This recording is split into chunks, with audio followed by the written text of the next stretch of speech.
Hello Pixies, it's Sarah, and today I wanted to recommend some audiobooks to you. Our lives are busy, especially mine right now, and I'm sure you're feeling the stress of trying to get everything done, but at the same time, gosh, that TBR is building. There are so many books that you want to read, and audiobooks might be the solution for you. So here are a few audiobooks that you might be interested in if you haven't listened to an audiobook before and you're not really sure about them. These are kind of like the beginner level of audiobook where you don't need to pay too much attention to the story or you're going to get so absorbed that you're not going to realize you're listening to an audiobook. First up, I have an urban fantasy for you, Magic Bites by Ileana Andrews. And I'm suddenly wondering if I'm even saying her first name right. This is the first book of the Kate Daniel series, and it follows this, okay, I don't think they're technically shapeshifters, but right now it's the first thing that comes to mind. It's kind of like a shapeshifter, but can only change into one specific animal form. And she's investigates the magic happenings in the world. When magic goes awry, finds out who's responsible for the magic going awry, combined with some real life drama. This has an interesting magic system where 1 minute magic is working and then the next minute it's not.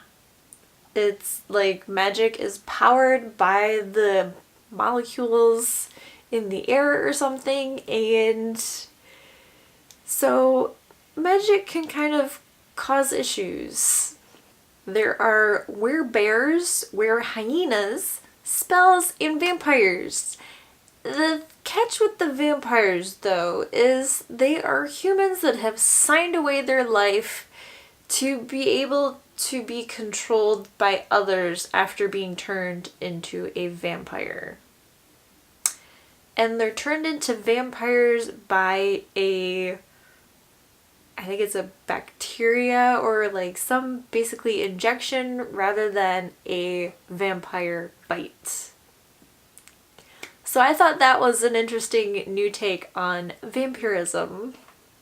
In this first book, Kate Daniels is trying to find who killed her guardian while at the same time dealing with magic being on the fritz and trying to figure out what's going on with the magic. This next one is a mystery urban fantasy.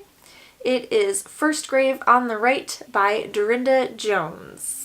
I happened to stumble across this series while going through my library's audiobook collection, and I found this quite interesting. I very much enjoyed the straightforward, no-nonsense kind of dialogue that happens with the main character, who happens to be the Grim Reaper. She helps lost spirits cross over, but at the same time solves the mystery of their death. And there's a little bit of romance thrown in. She falls in love with the son of the devil. But he's not bad. At least he's trying not to be. Anyways, things get really interesting in this book, so I really hope you'll take a chance and check it out. This next one I think is technically an epic fantasy, but it's marketed as an epic fallacy. It is Champions of the Dragon by Michael James Plouffe. This book surprised me. We end up following 5 champions picked from 5 different towns to be the champion and kill this dragon. The thing is, every so many years, these champions are chosen to go fight this same dragon and kill this same dragon. but none of these champions have ever succeeded. The thing about the champions is they're not really champions. They're what you might call losers or the troublemakers. One, for example, is a wizard that can't do magic. Another is an ogre that was eating the town out of everything they had. She defeated a monster and was awarded free meals for her life. She can't go 2 seconds without putting a piece of food in her mouth. So the townsfolk volunteered them to be champions. The thing is, these champions don't know that they were tricked, basically. They're not.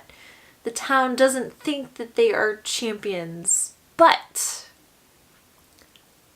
on this hilarious journey, something happens and they start working together and believing in themselves, believing that they can maybe actually defeat this dragon.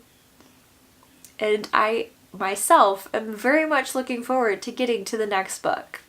And I can't get away without putting The False Prince somewhere on this list. Now, I am holding a paper copy for you because the audiobook was so good that I went and bought the trilogy and gave it to my mother for her to read because it was that good.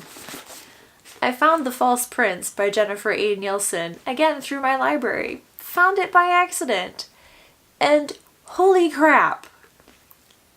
This book, especially towards the end, had me pacing the room back and forth. I could, not focus on anything other than this story. In The False Prince, we follow Sage, who is joined by 3 or 4 other boys picked up by a nobleman named Connor. Connor is looking to pick and train one of these boys to be the prince because the king, queen, and crowned prince have all been killed. The thing is, the town thinks the missing prince died in a pirate attack on a ship, but there was no evidence proving that the prince was actually on the ship. And there is a catch that I cannot give away because it's a spoiler. But it's this catch that had me pacing the room. So as soon as you pick up The False Prince, the first book in the Ascendance trilogy, you'll want to pick up The Runaway King, which will lead you to the Shadow Throne. Before you know it, you will have whizzed through this entire trilogy. Last, and certainly not least, is an urban paranormal fantasy. This series happens to be the Scarlet Bernard trilogy, which has a few spin-offs. It starts with Dead Spots by Melissa F. Olson. You can get this on Kindle Unlimited and listen to it for free. Free if you subscribe to the Kindle Unlimited. The main character is Scarlet Bernard, and she happens to be something called a null, where she nullifies any magic in the area. Spells that witches have laid, they're broken, gone. Vampires that get within her radius, they're suddenly human. They need to breathe. Werewolves are no longer werewolves. They are human. As soon as they leave her radius, however, the vampires and werewolves will go back to being vampires and werewolves. The spells, however, will remain broken because you would need a witch to reset them. So this has a somewhat interesting twist on a magic system with vampires and werewolves, and now adding in these things called the nulls. Nulls are very rare, so having Scarlet in the LA area and being available by the vampire and werewolf community to be called upon for her services is greatly appreciated. Mostly she works for the lead vampire to clean up. If a werewolf or vampire gets out of control and creates a mess that would possibly lead the humans, if they investigated, to find the vampires or werewolves and learn of this underworld, she's called to the scene. In this first book, Dead Spots, she doesn't make it to one scene quite in time before the LAPD gets there. And she gets into it with one detective in particular that then finds out about the underworld, but he makes a promise to her. If she helps him figure out who killed these people, or whatever is dead that's that beat up, that he will remain quiet about the underworld. Upon investigating, though, it's beginning to look like Scarlet is the one that did the murdering. And so now she must work to clear her own name. So, if you're looking to get into audiobooks or find a way to read more books and are willing to give audiobooks a try, I recommend picking up one of these books to get you started in the audiobook world. Even if you're not looking to get started, even if you're already into audiobooks, pick up any of these books, you won't be disappointed. That is all I have for you today. Thank you so much for watching. If you liked this video, give it a thumbs up, and I will see you next week with a new video. TTFN!